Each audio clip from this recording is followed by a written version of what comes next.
Veamos en nuestras escrituras esta mañana Juan capítulo 4. Me gustaría leer nuevamente nuestro texto para esta breve serie sobre la adoración, capítulo 4, versículos 20 al 24. La sección se encuentra en una conversación entre Jesucristo y una mujer samaritana. Ella habla en el versículo 20: Nuestros padres adoraron en este monte, y vosotros decís que en Jerusalén es el lugar donde se debe adorar. Jesús le dijo: Mujer, créeme, que la hora viene cuando ni en este monte ni en Jerusalén adoraréis al Padre. Vosotros adoráis lo que no sabéis. Nosotros adoramos lo que sabemos, porque la salvación viene de los judíos. Mas la hora viene y ahora es cuando los verdaderos adoradores adorarán al Padre en espíritu y en verdad. Porque también el Padre tales adoradores busca que le adoren. Dios es espíritu, y los que le adoran en espíritu y en verdad es necesario que adoren. Alguien ha dicho que la adoración es para la vida cristiana lo que el resorte principal es para un reloj. Adorar a Dios es el núcleo mismo de la respuesta de un cristiano, el corazón mismo de la actividad del cristiano. Y adorar es simplemente reconocer el valor, la majestad, el honor y la gloria de Dios. De hecho, proviene de una antigua palabra anglosajona, digno. El deber principal de todo creyente es ver el valor de Dios y darle el honor y la gloria que se debe a su nombre. Y como vimos en el Salmo 45, versículo 1, la palabra ahí que se refiere a la adoración es una que significa hervir. Y vimos que a medida que nuestros corazones se calientan con el conocimiento de Dios, se calientan, se apasionan, y el desbordamiento es adoración. Ahora, como hemos concentrado nuestra atención al capítulo 4 de Juan, nos hemos centrado en el pasaje más importante del Nuevo Testamento sobre la adoración. Y para empezar, hemos estado destacando un punto principal, y ese es la importancia de la adoración. Ese punto no es ajeno a este texto, es de hecho inherente a él. Si nota el final del versículo 23, dice: el Padre tales adoradores busca que le adoren. La adoración es tan importante que es aquello que busca a Dios. Dios se esfuerza por ganar adoradores.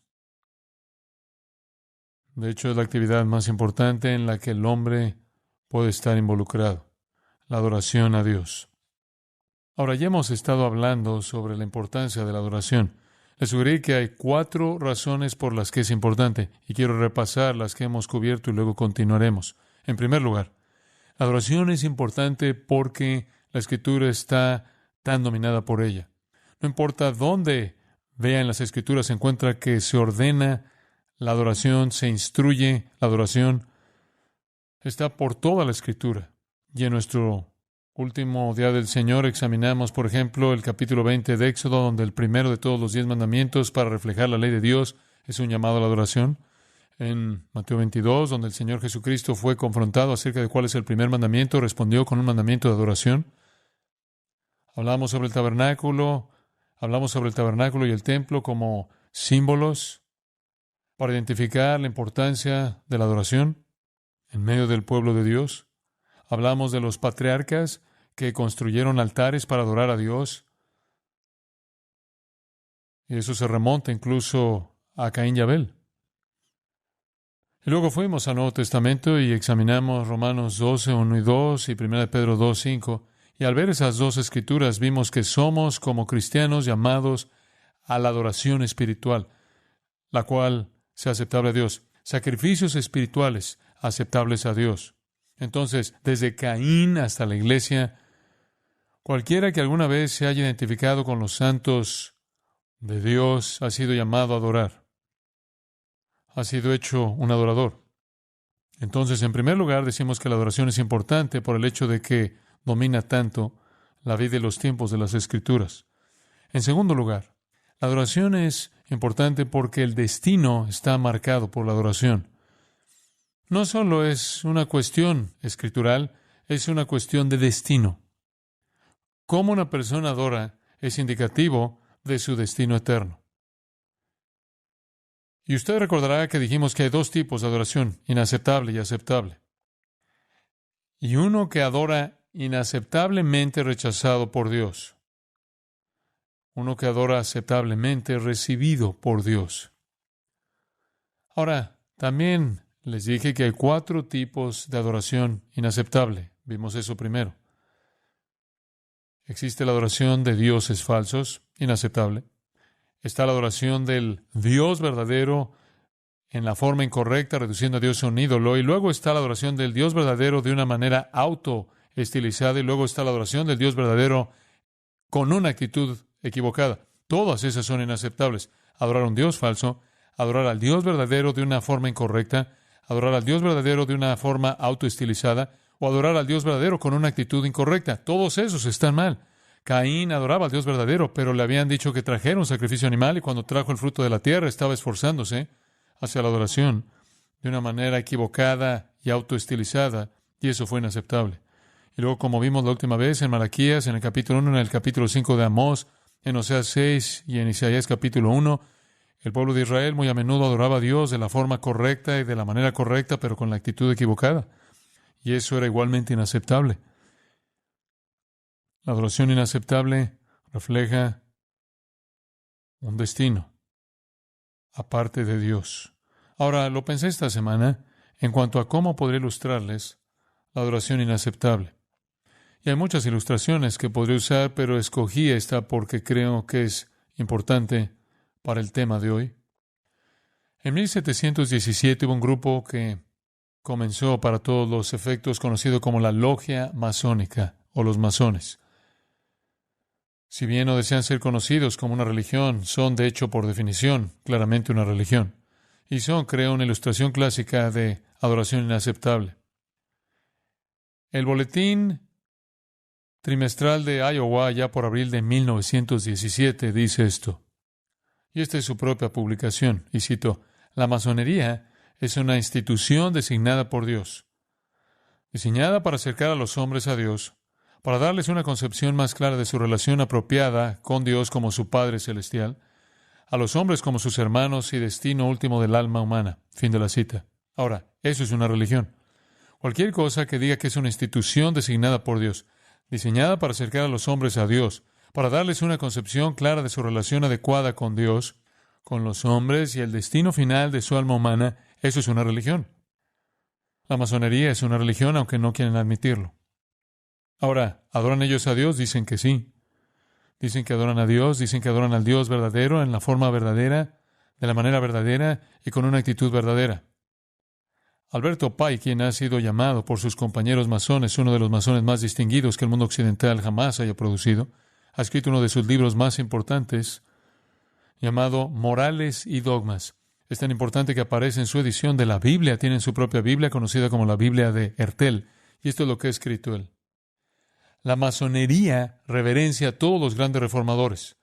Ve en Moisés, el legislador de los judíos, en Confucio y Zoroastro, en Jesús de Nazaret y en el árabe iconoclasta, grandes maestros de la moralidad y eminentes reformadores, y no más. Y permite que todo hermano de la orden, para asignar a cada uno el carácter más alto y hasta divino que su credo y verdad requieran. No subestimamos la importancia de ninguna verdad. No pronunciamos ninguna palabra que pueda ser considerada irreverente por cualquier persona de cualquier fe. No le decimos al musulmán que solo es importante para él creer que hay solo un Dios y que es completamente irrelevante si Mahoma fue su profeta. No le decimos al hebreo que el Mesías que él espera nació en Belén hace casi 2000 años y que él es un hereje porque no quiere creerlo. Y tampoco le decimos al cristiano sincero que Jesús de Nazaret no fue sino un hombre como nosotros o su historia, sino el renacimiento irreal de una leyenda más antigua. Hacer cualquiera de las dos está más allá de nuestra jurisdicción. La masonería de cualquier edad pertenece a todos los tiempos. De cualquier religión encuentra sus grandes verdades en todas. Para cada masón hay un Dios, uno supremo, infinito en bondad, sabiduría, previsión, justicia y benevolencia, creador, determinador y conservador de todas las cosas. ¿Cómo o por medio de qué intermediarios Él crea y actúa? ¿Y de qué manera Él se despliega y se manifiesta? La masonería deja que los credos y las religiones lo investiguen. Fin de la cita. En otras palabras, dicen que creen en Dios, pero usted puede decidir quién es Él, qué quiere Él y cómo llegar a Él. Y luego reclaman todas estas palabras secretas. Y se les dice que cuando ingresan a la masonería no se les permitirá hablar ciertas palabras. Y si usted ha conocido a un masón, es posible que haya sabido el hecho de que él no revelaría esas palabras, pero me gustaría revelarlas esta mañana. La palabra más sagrada que se le da al maestro masón cuando se para en lo que ellos llaman los 5 puntos de compañerismo, se para con el que lo está iniciando en la clase del maestro, se para de pie a pie, rodilla con rodilla, pecho a pecho, mejilla a mejilla, y boca a oreja, y se le susurra al oído Mahabón. Y se supone que esa palabra sagrada es el nombre de Dios. En otro orden de los masones tienen otra palabra, los caballeros templarios es la palabra Jabulón, y dicen que es la Trinidad divina, Ja de Jehová, Bul de Baal y On del nombre del dios Sol egipcio. Pike, en sus morales y dogmas, dice además, para lograr la salvación, el masón primero debe lograr una sólida convicción fundada en la razón, que tiene dentro de sí mismo una naturaleza espiritual, un alma que no morirá cuando el cuerpo se disuelva, sino que es continuar existiendo y avanzar hacia la perfección a través de todas las edades de la eternidad y ver más y más claramente a medida que se acerca a Dios la luz de la presencia divina. Fin de la cita. Eso es abracadabra, que no significa nada, francamente. En la Biblia masónica dice, en la apertura de la logia se debe adorar al gran arquitecto del universo. Eso es lo que dicen.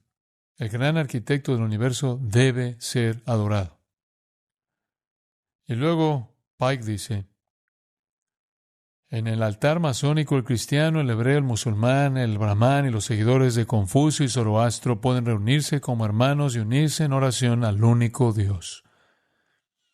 El capellán de la logia masónica, que ora como la voz de la logia, no ora en el nombre del carpintero de Nazaret, ni en el nombre de Jehová, ni en el nombre de Alá, ora al gran artífice o al gran arquitecto del universo. Bajo ese título, los hombres de todas las religiones pueden encontrar entre sí su propia deidad. No mencionar a ninguna deidad por su nombre no es negación, sino meramente la práctica de una cortesía amable, de modo que cada hombre por quien se ofrece la oración puede escuchar el nombre de su propia deidad en el título todo inclusivo de gran arquitecto. Fin de la cita. Bueno, creo que entiende. Eso es suficiente, francamente, para enfermar a cualquiera, porque esa es una religión falsa satánica. Es inaceptable. Y hay miríadas de este tipo de adoración inaceptable. El destino está determinado por eso. Usted podrá pensar que está adorando a Dios, pero no es así. Hechos 17, el Areópago es una ilustración clásica. Clásica.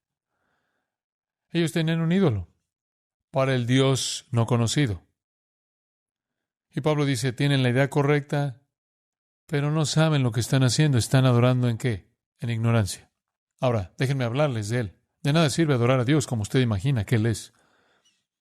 Es como lo dicen en Alcohólicos Anónimos, que tienes que tener una relación con Dios tal como percibes que Él es. Escuche, como lo percibe usted que es, no significa nada, solo como Él es, en realidad. Adoración inaceptable. Podría ser la adoración flagrante y violenta del dinero. Podría ser la creación de deidades falsas. O podría ser su adoración supuestamente al Dios verdadero, pero de una manera inaceptable y por lo tanto no lo está adorando en absoluto. Ahora, permítanme hablar acerca de la adoración aceptable. Y esto es en lo que quiero que piense junto conmigo de manera especial. Su destino está determinado por la adoración aceptable. Usted está marcado como creyente por la adoración aceptable.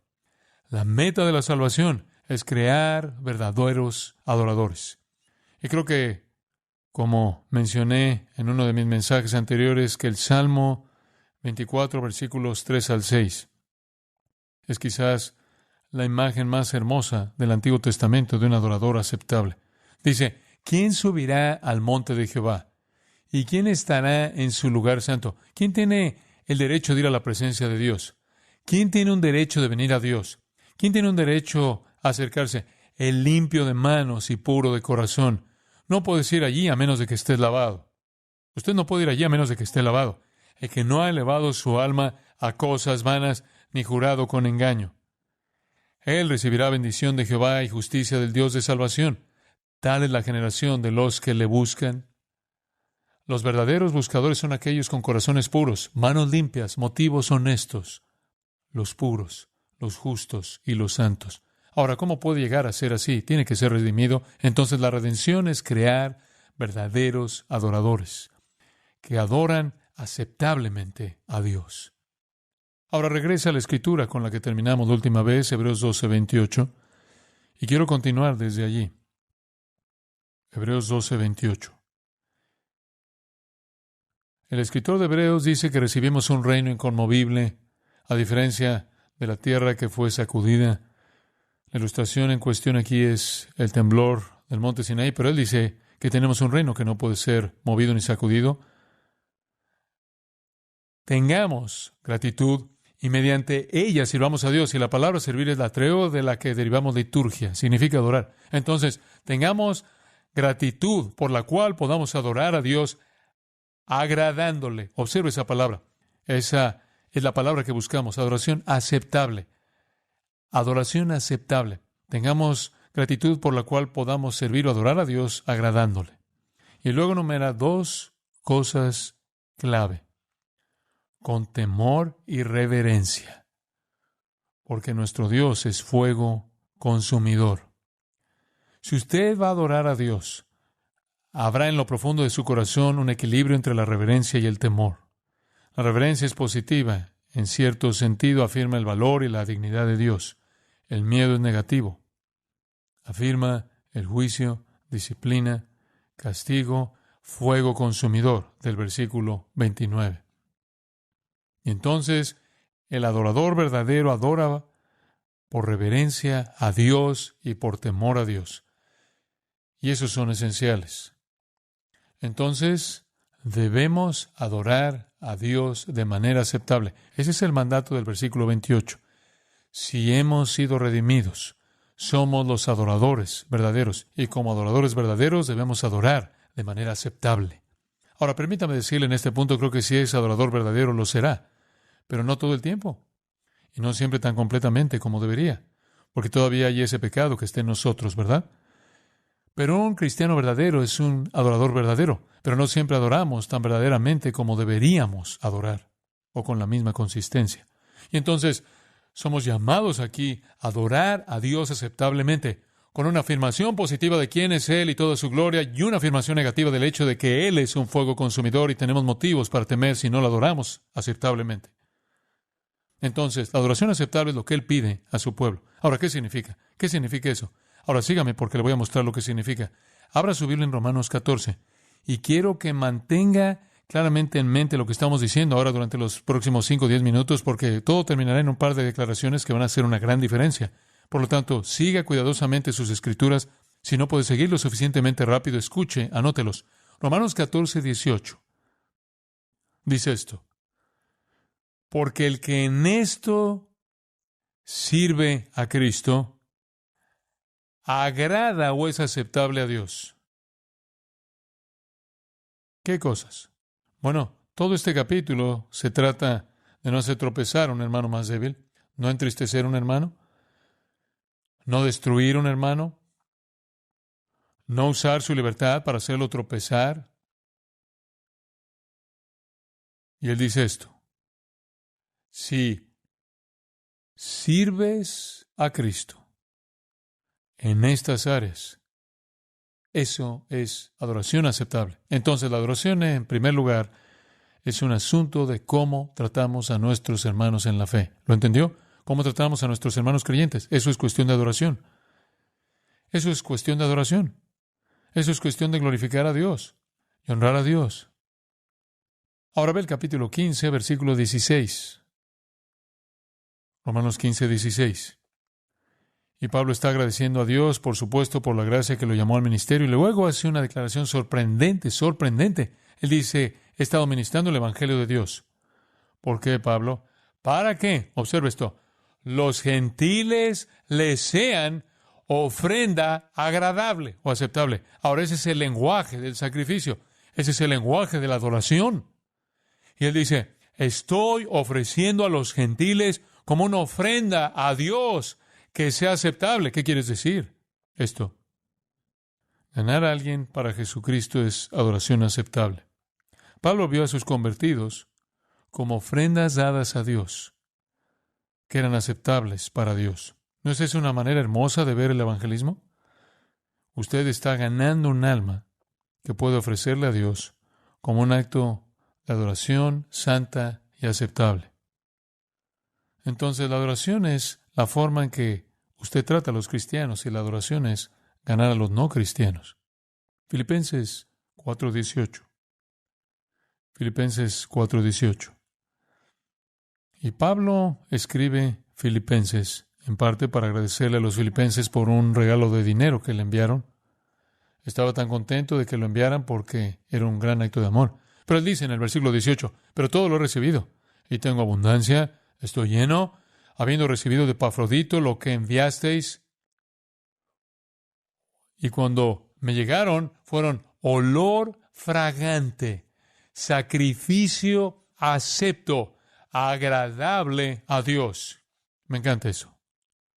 Él dice, su ofrenda de dinero, su regalo para satisfacer mi necesidad, fue ante Dios un sacrificio aceptable que trajo a su nariz un olor dulce.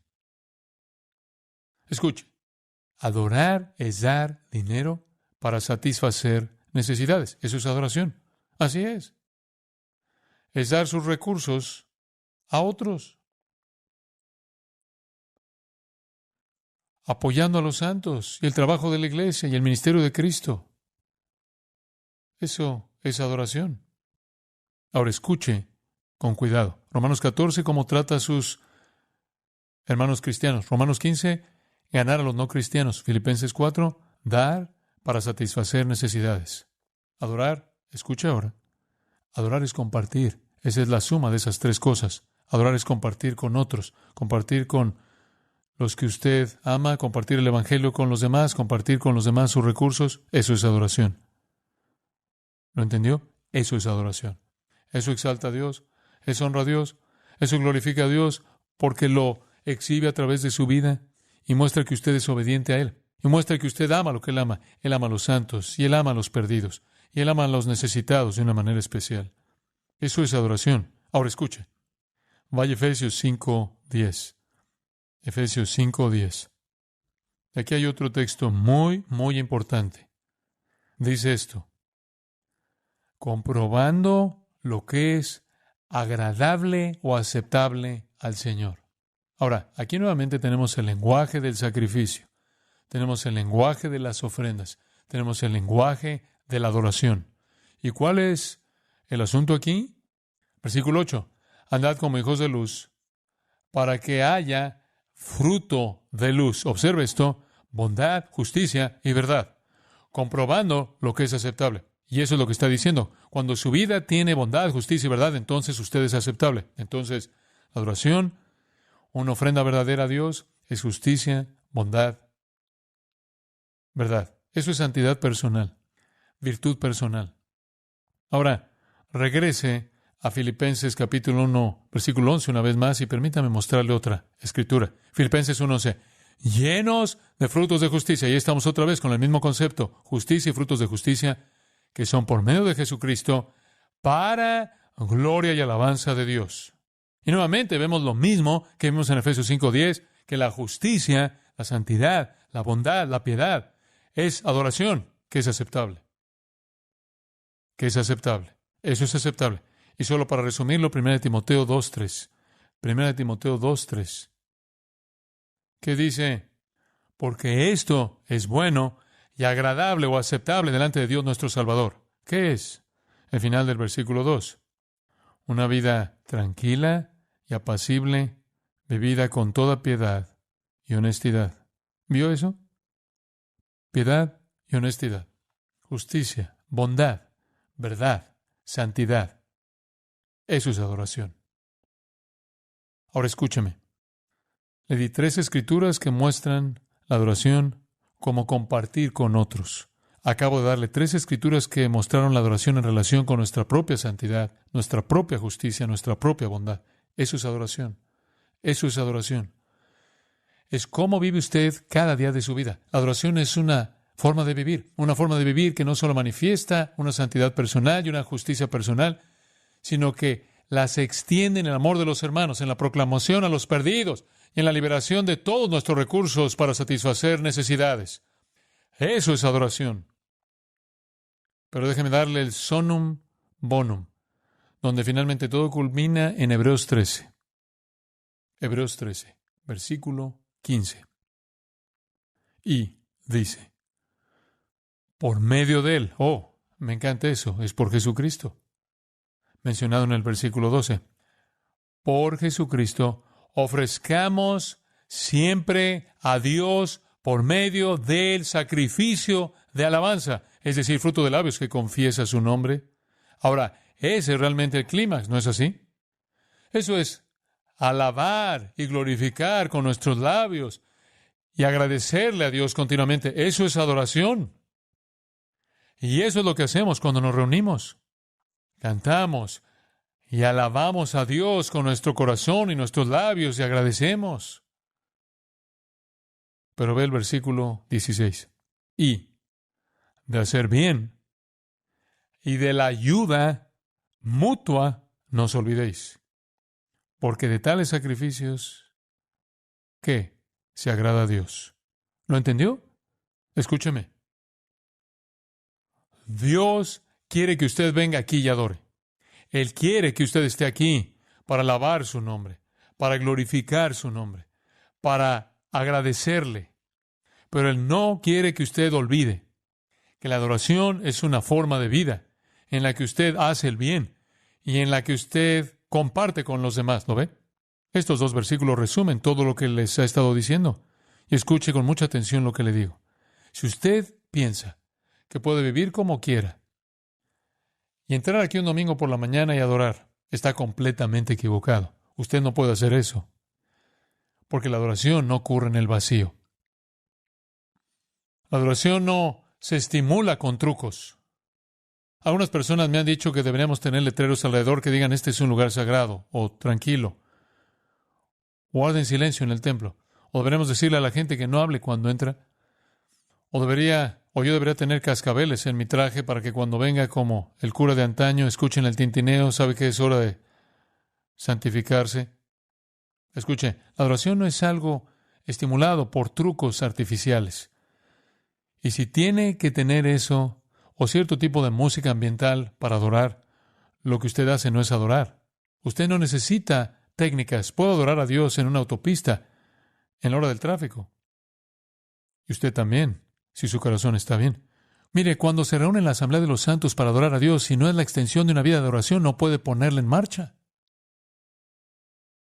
Por eso dice, sí, debemos reunirnos colectivamente y ofrezcamos el sacrificio de alabanza con el fruto de nuestros labios, dando gracias a su nombre, pero no podemos olvidarnos de hacer el bien y compartir como forma de vida, o nunca generaremos la adoración que creemos que queremos el domingo.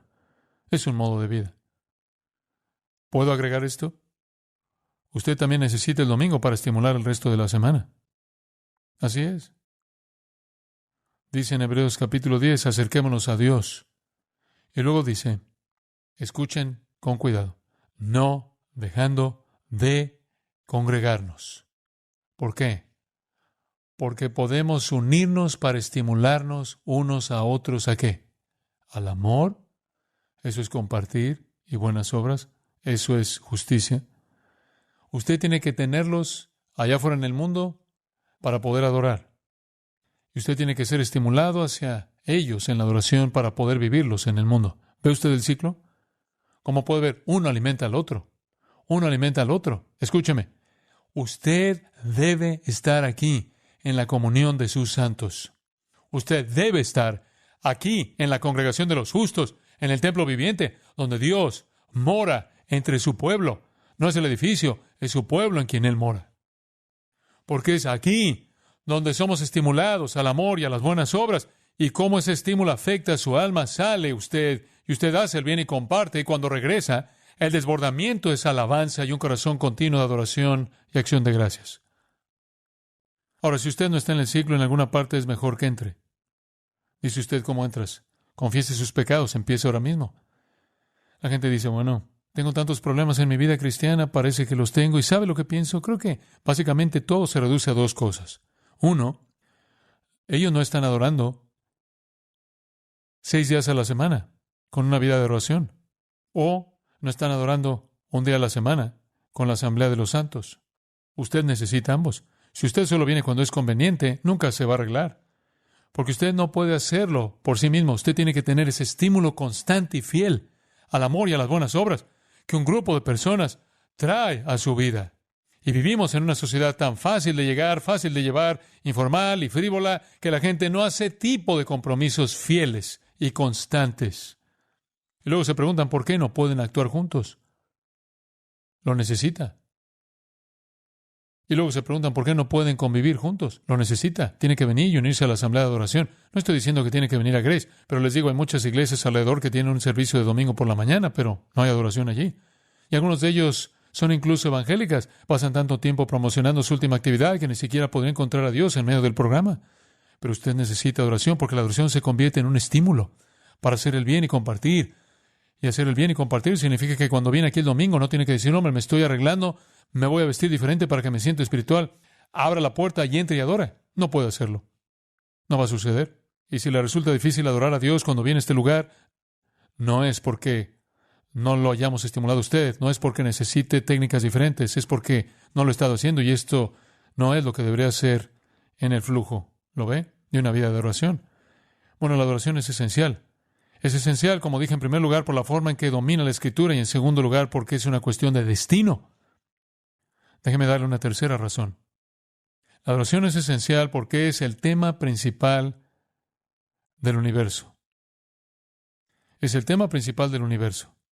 Es el tema principal de las edades. Es el tema principal de la eternidad. Cuando Adán y Eva fueron creados y puestos en este mundo, adoraban a Dios, caminaban y hablaban con Dios al aire del día, lo adoraban, glorificaban su santo nombre. Y vino la caída porque ya no quisieron adorarlo. Así es. Eva eligió adorar ¿a quién? ¿A quién adoraba? A Satanás.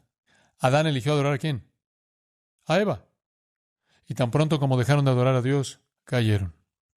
La primera división entre los hombres se produjo entre Caín y Abel. ¿Por qué? La división vino sobre la forma en que adoraban. Uno trajo un aceptable, uno una ofrenda inaceptable. Cuando los patriarcas adoraban a Dios correctamente, eran bendecidos. Cuando adoraron a Dios de manera inaceptable, fueron castigados.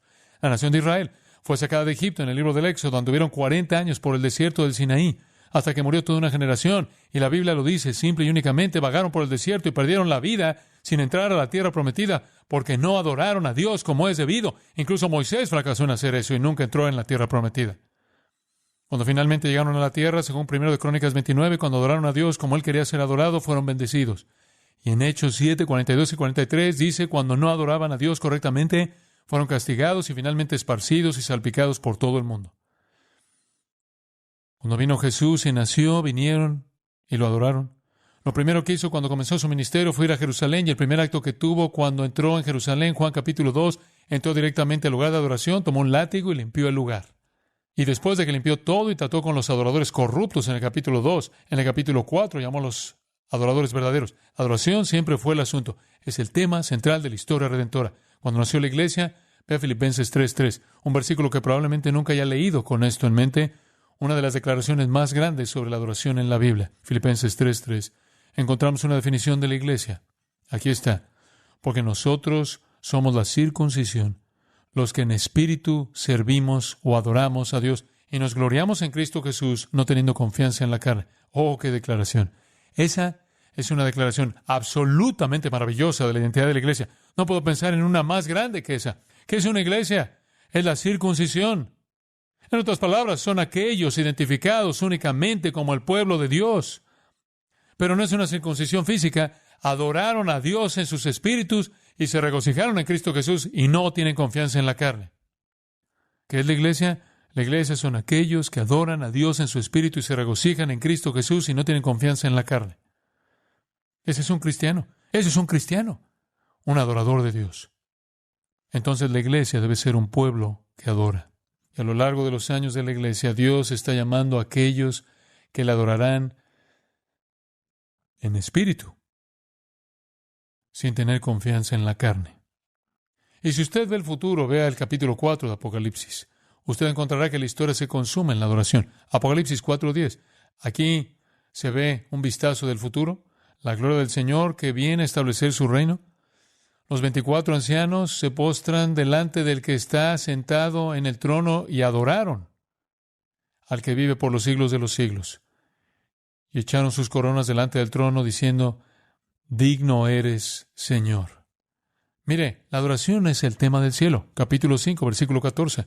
Los 4 seres vivientes decían, amén. Y los 24 ancianos se postraron sobre sus rostros y adoraron al que vive por los siglos de los siglos. Capítulo 11, versículo 15. Los reinos del mundo han venido a ser de nuestro Señor y de su Cristo, y Él reinará por los siglos de los siglos. Y los 24 ancianos que estaban sentados delante de Dios en sus tronos se postraron sobre sus rostros y adoraron a Dios, diciendo, te damos gracias, Señor Dios Todopoderoso. Capítulo 14, versículo 7. Y aquí viene el ángel que tenía el Evangelio eterno para predicarlo a los moradores de la tierra y a toda nación, tribu, lengua y pueblo, diciendo a gran voz, temed a Dios y dadle gloria, porque la hora de su juicio ha llegado, y adorad a aquel que hizo el cielo y la tierra, el mar y las fuentes de las aguas. Ahora, observe, este ángel dijo esto teniendo el Evangelio eterno. ¿Cuál es el mensaje eterno? El mensaje eterno es, teme o adora a Dios. Ese es el mensaje. Teme, o con otra palabra, adora a Dios. Ese es el mensaje del Evangelio eterno. Capítulo 15, versículo 4. ¿Quién no te temerá, oh Señor, y glorificará tu nombre? Pues solo tú eres santo, por lo cual todas las naciones vendrán y te adorarán. Capítulo 19, versículo 4.